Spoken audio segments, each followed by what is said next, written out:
Keputusan Menteri Keuangan Sri Mulyani menjadi acuan terkait kenaikan gaji PNS tahun 2021. Tahun 2021 PNS akan mendapat gaji utuh mulai dari tunjangan, gaji ke-13 dan tunjangan hari raya, THR, utuh tanpa potongan, dan rencana perubahan komponen gaji PNS serta pensiunan PNS. Penghasilan pegawai negeri sipil PNS tahun 2021 paling rendah 10 juta rupiah. Pemerintah tengah membahas rencana kenaikan tunjangan untuk aparatur sipil negara (ASN). Besarnya tunjangan secara detail masih dihitung Kementerian Pendayagunaan Aparatur Negara dan Reformasi Birokrasi Kemenpan RB bersama instansi terkait. Seperti diberitakan Kompas.tv, pemerintah berencana menaikkan gaji pegawai negeri sipil PNS atau aparatur sipil negara (ASN) pada tahun depan atau 2021. Besaran gaji yang diterima PNS atau ASN itu berasal dari kenaikan tunjangan yang nilainya cukup signifikan. Tak tanggung-tanggung, penghasilan terendah untuk PNS ASN di era pemerintahan Jokowi nantinya berada di kisaran 9 juta rupiah hingga 10 juta rupiah. Demikian diungkapkan Menteri PAN dan RB Cahyokumolo. Cahyokumolo mengatakan, pemerintah akan mengoptimalkan tunjangan aparatur sipil negara (ASN). Namun begitu, saat ini pemerintah masih tengah melakukan kajian mendalam. Cahyokumolo menjelaskan, kenaikan tunjangan PNS seharusnya dilakukan pada 2020. Namun, karena terkendala pandemi COVID-19, maka hal itu ditunda sementara waktu. Masih dibahas, ini rinciannya. Menurut Menteri Cahyokumolo, pemerintah masih terus mengkaji soal rencana kenaikan gaji. Yang saya ketahui belum ada kenaikannya, katanya kepada Kompas.com. Pelaksana tugas PIT Deputi Sumber Daya Manusia Aparatur, Kemenpan RB Teguh Wijanarko menjelaskan, berdasarkan formulasi gaji serta tunjangan PNS yang disusun sebelum pandemi COVID-19 periode tahun 2018 sampai tahun 2019, memang ada rencana kenaikan. Tunggu keputusan Menteri Keuangan. Meski telah mengajukan usulan kenaikan gaji PNS, tetapi semua keputusan menjadi ranah Menteri Keuangan Sri Mulyani Indrawati. Sebenarnya hitungan itu sudah kita buat tahun-tahun 2018 sampai tahun 2019, kemudian kita ajukan ke Kementerian Keuangan. Tetapi Kementerian Keuangan masih belum firm dengan simulasi yang dibuat, ujar Teguh.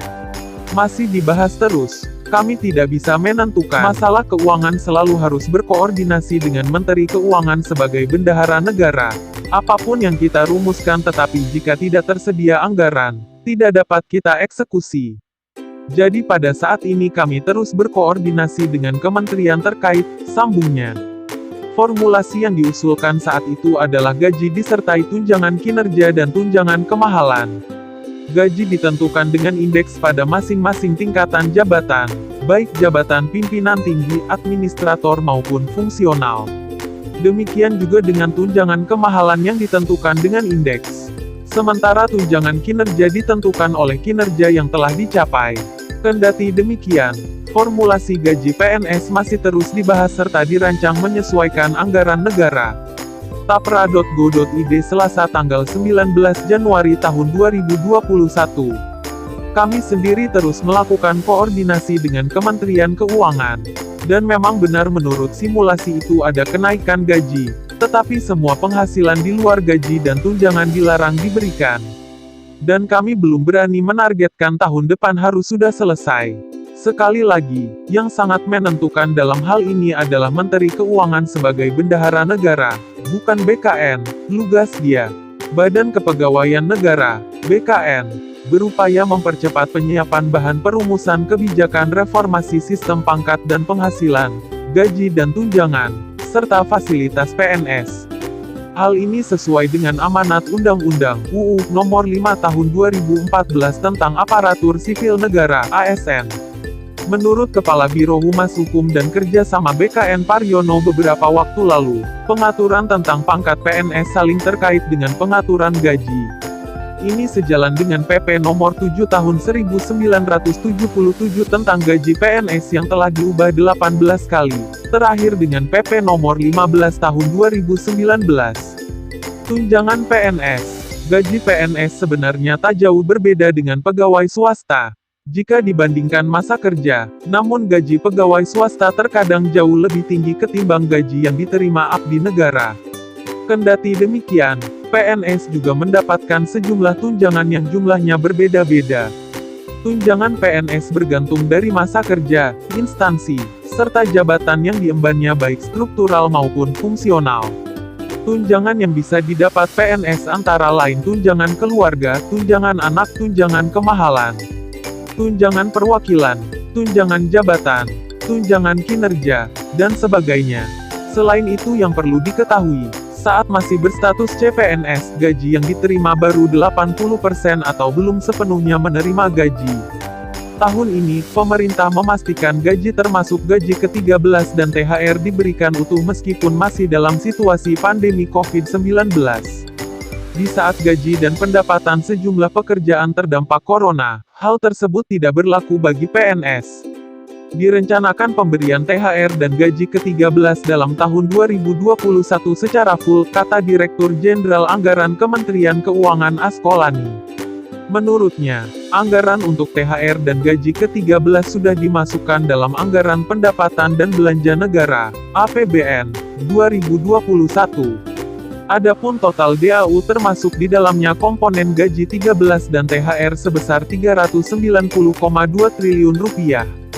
DAU sebagaimana dimaksud pada ayat 12, telah memperhitungkan formasi calon pegawai negeri sipil daerah, pegawai pemerintah dengan perjanjian kerja, gaji ke-13, dan tunjangan hari raya seperti yang tertuang dalam salah satu pasal di UU APBN 2021. Sama seperti pemberian gaji maka pemberian THR dan gaji ke-13 diberikan kepada PNS aktif hingga pensiunan. Anggaran setiap tahunnya pun selalu disiapkan. Ada 13 kategori PNS yang menerima THR dan gaji ke-13 dari pemerintah. Sebagian artikel ini telah tayang di surya.co.id dengan judul Benarkah Besaran Gaji PNS 2021 akan naik? Ini kabar terbaru dari Kemenpan RB dan rincian gaji PNS 2020. Menteri Pendayagunaan Aparatur Negara dan Reformasi Birokrasi, PANRB, Cahyo Kumolo mengungkapkan pembahasan reformasi program jaminan pensiun dan jaminan hari tua pegawai negeri sipil PNS kini sudah nyaris final. Berdasarkan catatan Detikcom, Kementerian Keuangan dan Kementerian Pan-RB tengah mengkaji skema baru pembayaran pensiun PNS dari semula Pay As You Go menjadi fully funded. Dengan skema Pay As You Go, ditetapkan PNS menerima manfaat sebesar 75% dari